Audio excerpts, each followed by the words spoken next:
बायकोने नवऱ्यावर नपुसकतेचा ग्राउंड टाकला किंवा इम्पोर्टन्सीचा जर ग्राउंड टाकला आणि डायव्होर्स मागितला तर यामध्ये नवऱ्याची बदनामी होऊ शकते का, या संबंधीची केस आज आपण बघणार आहे।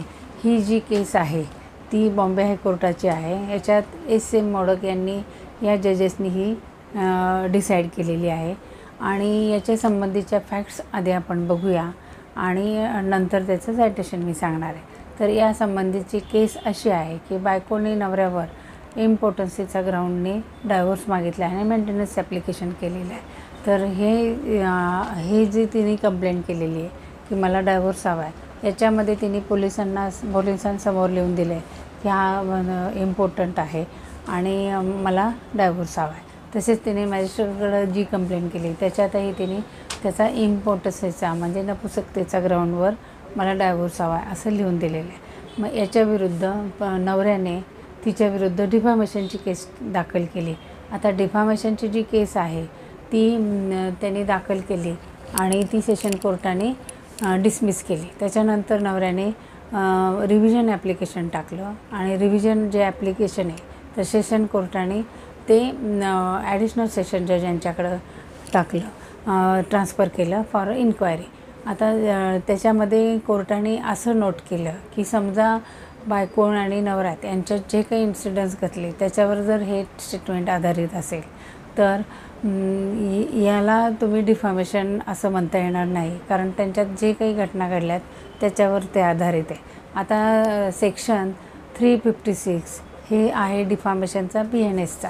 तर याच्यामध्ये ते स्टेटमेंट ट्रू असलं पाहिजे, थर्ड पर्सनला ते सांगितलं गेलेलं असलं पाहिजे आणि त्याच्यामध्ये त्या व्यक्तीची बदनामी झालेली असली पाहिजे। याच्याखाली त्यांनी डिफॅमेशनची कंप्लेंट केलेली आहे।